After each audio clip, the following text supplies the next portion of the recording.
질문의 죽음 프롤로그. 아빠 장례식 날 나는 외삼촌 집에 머물렀다. 집에 와보니 아빠는 없었고 엄마는 아빠가 멀리 여행을 떠났다고 했다. 그때 나는 7살이었다. 아빠가 죽었다는 것을 알고 있었지만 놀랍게도 난 17살이 될 때까지 어느 날 아빠가 현관문을 열고 들어올 거라는 환상을 버리지 못했다. 아빠 임종을 본 적도 장례식에 간 적도 없었으니까. 20살 때 전화 한 통을 받았다. 외삼촌이 죽었다는 전화였다. 엄마와 나에게 연락 한 통 없이 홀로 죽어간 삼촌의 단칸방을 열었을 때 가장 눈에 띄었던 것은 머리맡에 놓여있던 성경책이었다. 삼촌은 내가 아는 사람 중 가장 대표적인 무신론자였다. 삼촌이 죽어갈 때 의지했던 것은 평생 봐온 가족이 아닌 자신이 평생 믿지 못했던 종교였다. 외할아버지가 돌아가시던 날은 내가 생애 처음으로 큰돈을 들여 크루즈 여행을 예약하고 그 나라로 떠나기 위해 비행기를 타야 하는 날이었다. 내내 중환자실에 있던 할아버지가 곧 떠날 것 같아 마음을 졸였다. 공항에서 출발한다고 엄마에게 전화했을 때 엄마는 괜찮으니 다녀오라고 했다. 그때 이미 할아버지는 돌아가신 후였지만 엄마는 내게 말하지 않았고 나도 할아버지에 대해 더 묻지 않았다.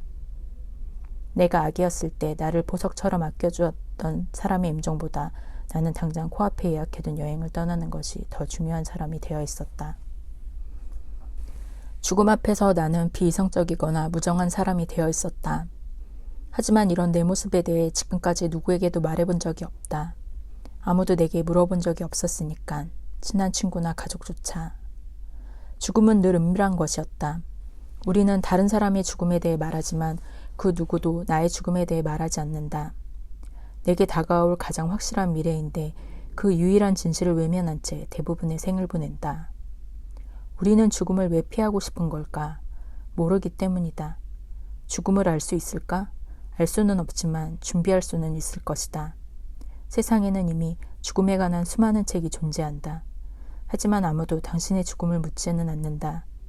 내가 이 책을 꼭 만들고 싶었던 이유다. 죽음에 대한 특별한 경험을 한 사람이 아닌 가까운 가족의 죽음을 경험하고도 죽음이 두려워서 계속 외면한 채 살아가는 보통의 나 같은 사람들을 위해서. 마음에 드는 시를 가볍게 펼쳐 읽듯 이 책의 아무 페이지나 펼쳐 서로의 죽음에 대해 얘기할 수 있었으면 좋겠다.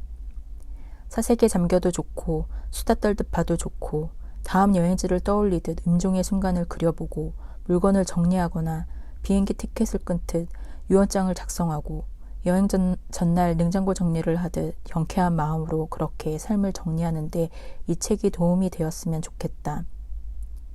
결국 죽음 준비는 잘 살기 위한 준비다. 죽음의 순간을 구체적으로 그려볼수록 내가 원하는 삶이 무엇인지 명료하게 볼 수 있을 것이다. 그래서 내일 죽음이 찾아와도 오늘 그대로를 살 수 있는 홀가분한 마음이 된다면 그것만큼 최고의 죽음 준비가 또 있을까? 내가 여기 살아있다는 것을 잊지 말자. 이 책을 펼치는 당신이 죽음을 핑계로 단 한 번뿐인 삶을 후회 없이 살아가는 것. 이 책의 목적은 이것 하나뿐이다. 그리고 먼저 떠나간 사람을 기억하자. 죽은 자를 위해 살아있는 자가 할 수 있는 일은 이것 하나뿐이니까.